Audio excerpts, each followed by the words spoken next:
Il y a peut-être dans un tiroir de chez vous le contrat le plus long que vous ayez jamais signé. Plus long que votre bail, plus long que votre hypothèque, statistiquement plus long que beaucoup de mariages, 25-30 ans. Et vous l'avez signé un mardi soir en 40 minutes à la table de votre cuisine en vous disant que c'était enfin une décision d'adulte. Dans ce contrat, il y a une phrase que personne ne vous a lue à voix haute. La voici. Tant que vous n'avez pas payé 3 primes annuelles, votre assureur n'a aucune obligation légale de vous rendre quoi que ce soit. C'est l'article 90 de la loi sur le contrat d'assurance. C'est légal, c'est encadré et c'est écrit dans votre police. Je ne suis pas là pour vous dire que l'assurance vie est une arnaque. J'ai passé de nombreuses années de l'autre côté de la table et il y a des situations où c'est exactement le bon produit. Je suis là pour que vous sachiez ce que vous signez. Dans les quelques minutes qui suivent, ce qu'il y a vraiment dans ce contrat, pourquoi on récupère moins que ce qu'on a versé pendant des années et comment le comparer honnêtement à la version banque, les deux arguments sérieux en faveur du produit, parce qu'il y en a, et ce qu'on fait si on en a déjà une. Parce que résilier n'est presque jamais la bonne réponse, et à la fin, la seule question à poser à votre conseiller.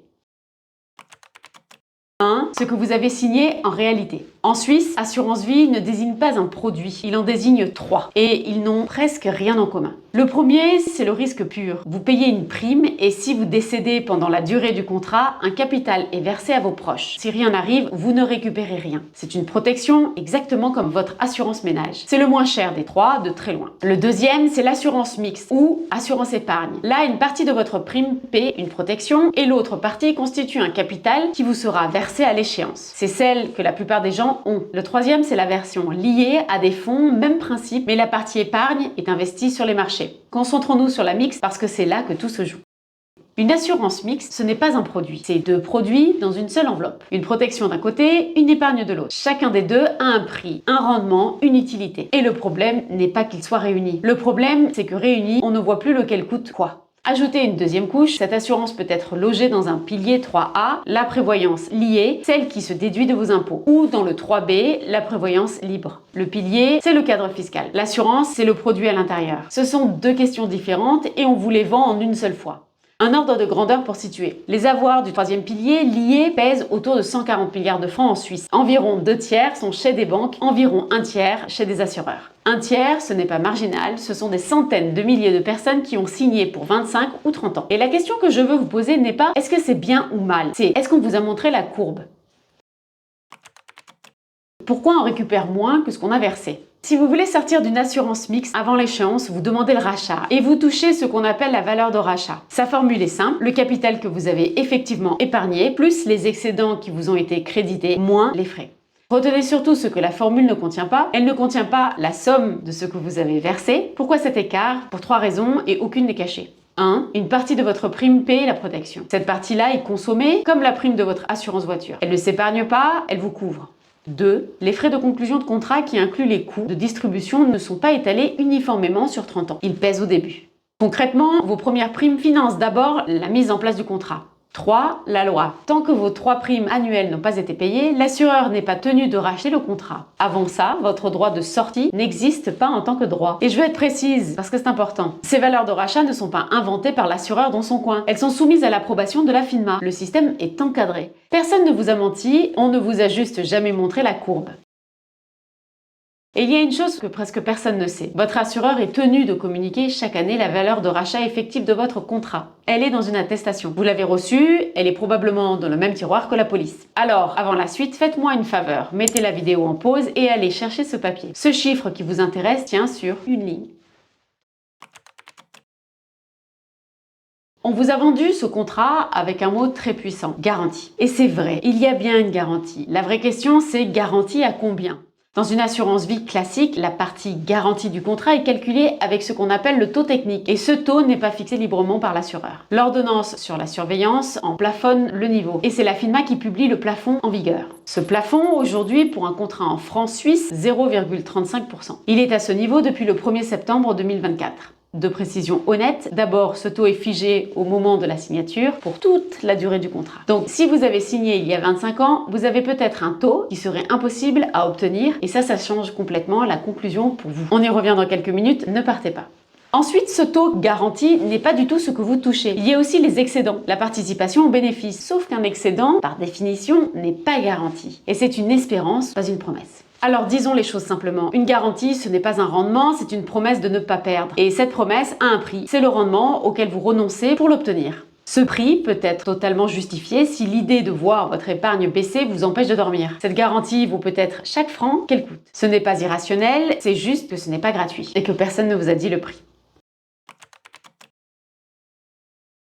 Camille et Inès ont le même âge, le même revenu et mettent toutes les deux 3 600 francs par an dans leur troisième pilier. Elles vont vivre deux expériences complètement différentes. Inès a signé une assurance mixte 3A, un contrat, une prime mensuelle, une couverture d'essai incluse, un engagement sur 25 ans. Camille a ouvert un 3A bancaire, investi en titres et elle a acheté séparément une assurance d'essai de type risque pur. Les deux ont fait quelque chose de défendable. Maintenant, comparons ce qui compte vraiment et ce n'est pas le rendement affiché sur la brochure. Première ligne, et c'est la plus importante, l'année où ça va mal. Perte d'emploi, séparation, passage à temps partiel, arrivée d'un enfant, lancement d'une activité indépendante. Camille arrête de verser. Il ne se passe rien. Elle reprend l'année suivante. Inès, elle, a une prime contractuelle à payer. Si elle ne peut plus, elle doit modifier son contrat et selon le moment, ça se paie. Deuxième ligne, le prix de la protection. Camille sait exactement ce que lui coûte sa couverture d'essai parce qu'elle reçoit une facture séparée. Inès a une couverture, mais elle ne peut pas vous dire ce qu'elle coûte parce qu'elle est fondue dans la prime. Troisième ligne, la marge de manœuvre. Camille peut changer de prestataire, changer de stratégie, de placement, augmenter ou baisser ses versements. Inès a un contrat et un contrat, ça se renégocie. Ça ne se modifie pas en un clic.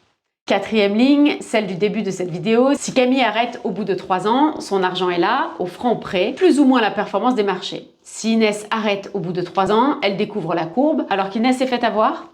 Non. Et je pèse mes mots, Inès a 2 enfants et une hypothèque. Si elle décède, la couverture d'essai de son contrat protège concrètement sa famille. Elle sait aussi qu'elle n'aurait jamais épargné 300 francs par mois toute seule et qu'une prime prélevée automatiquement pour elle, ça marche.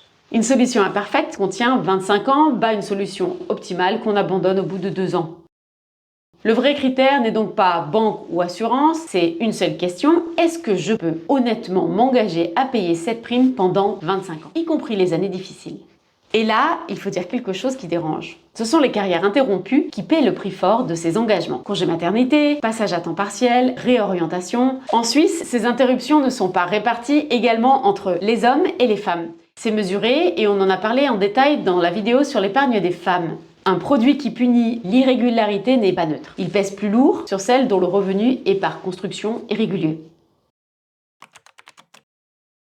Maintenant, je vais vous faire quelque chose que vous ne verrez pas souvent dans une vidéo. Je vais vous donner 2 arguments sérieux en faveur de ce produit. Parce qu'ils existent et parce que personne ne vous les donnera. Les uns vendent le produit, les autres le démolissent. Premier argument, et c'est le plus fort. La libération du paiement des primes en cas d'incapacité de gain. Concrètement, si une maladie ou un accident vous empêche de travailler, l'assureur continue de verser les primes à votre place jusqu'à l'échéance du contrat. Votre épargne retraite ne s'arrête pas le jour où votre revenu s'arrête. Aucune banque ne fait ça. Sur un compte 3A bancaire, le jour où vous ne pouvez plus travailler, il ne se passe rien. Simplement, plus personne ne verse. C'est exactement l'inverse de ce que je vous disais tout à l'heure sur la rigidité. Le même mécanisme qui vous punit quand vous choisissez d'arrêter, vous protège quand vous n'avez plus le choix.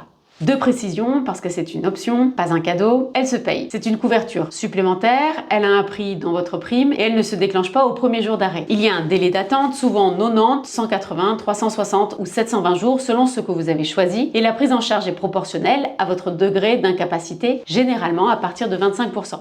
Donc la vraie question n'est pas est-ce que c'est bien, c'est est-ce que je sais que je l'ai et à partir de quand elle paie. Regardez votre police, si vous ne trouvez pas ce module, vous ne l'avez pas. Deuxième argument, et il est juridique, quand vous désignez comme bénéficiaire votre conjoint, votre partenaire enregistré ou vos descendants, les droits qui découlent de votre assurance vie ne sont pas soumis à l'exécution forcée au profit de vos créanciers, sous réserve des droits de gage existants. C'est l'article 80 de la loi sur le contrat d'assurance. Traduisez, si votre entreprise fait faillite, ce capital-là reste à votre famille. Pour un indépendant, ce n'est pas un détail de brochure, c'est parfois la seule chose qui reste debout.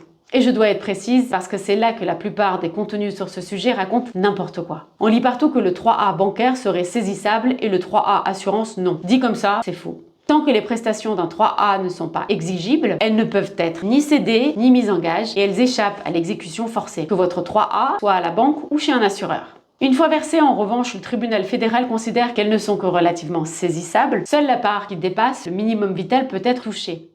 Et une dernière chose que personne n'a encore traitée en vidéo, aujourd'hui dans le 3A, vous ne choisissez pas librement qui reçoit votre capital si vous décédez. L'ordre des bénéficiaires est fixé par l'ordonnance. Le 12 juin 2026, le Conseil fédéral a décidé d'assouplir cet ordre. À partir du 1er juin 2027, vous pourrez par exemple désigner vos enfants comme bénéficiaires prioritaires, y compris dans une famille recomposée, même si vous êtes marié ou lié par un partenariat enregistré.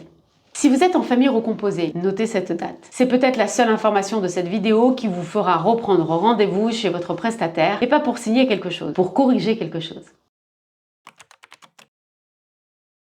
Si vous avez déjà une assurance mixte et depuis quelques minutes, vous vous dites que vous avez fait une bêtise, arrêtez. La pire décision que vous puissiez prendre maintenant, c'est de résilier sur un coup de tête. Vous avez 4 options, pas une. Option 1. Continuez. Si votre contrat est ancien, votre taux garanti est celui de l'époque où vous avez signé et il est peut-être largement supérieur à ce qu'un contrat conclu aujourd'hui peut offrir. Un vieux contrat peut être un actif rare. Vérifiez votre taux avant de toucher à quoi que ce soit.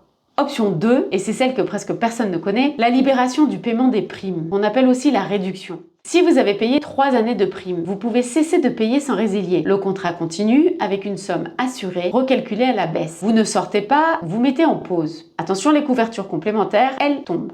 Option 3. Si votre contrat est un 3A, le versement anticipé pour l'achat de votre logement principal. Ce n'est pas un rachat, les conditions sont différentes et c'est souvent plus favorable. Les autres cas légaux de sortie anticipée d'un 3A sont les mêmes que pour un 3A bancaire. Départ définitif de Suisse, passage à l'indépendance, invalidité, amortissement de l'hypothèque et la retraite. Option 4, le rachat. C'est le dernier recours, pas le premier réflexe. Et si vous l'envisagez, 3 règles. Règle 1, exigez le décompte par écrit avant de signer quoi que ce soit. La valeur de rachat effective aujourd'hui en francs. Règle 2, ne résiliez jamais une couverture d'essai avant d'en avoir une nouvelle. Ferme par écrit. Vous avez vieilli depuis la signature et si votre santé a changé, la nouvelle couverture sera plus chère ou vous sera refusée. C'est l'erreur la plus coûteuse et la plus fréquente.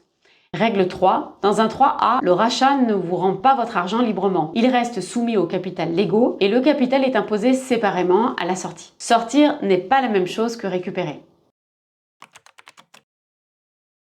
Voici la question, une seule, à poser à votre conseiller, à votre courtier ou à votre assureur et à demander par écrit. Sur chaque franc de prime que je verse, quelle part va à l'épargne, quelle part paie ma couverture, quelle part couvre les frais? Et pouvez-vous me donner la valeur de rachat garantie de mon contrat à 3 ans, 5 ans et à 10 ans? Cette question est parfaitement légitime et elle a une réponse. Et si on veut répondre c'est un tout, ça ne se sépare pas, c'est aussi une réponse et vous saurez quoi en faire.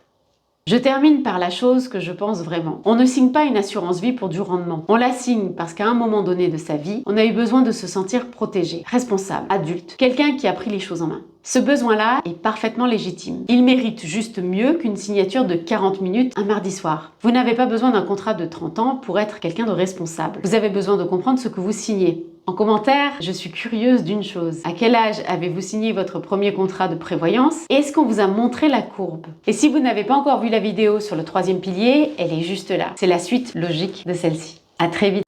Les opinions et points de vue que j'exprime dans cette vidéo sont les miens et ne constituent pas de conseils en investissement ou matière financière. Le contenu est fourni à titre informatif uniquement. Investir comporte des risques, y compris la perte potentielle du capital. Effectuez toujours vos propres recherches avant de prendre une décision d'investissement. Les performances passées ne garantissent pas les résultats futurs.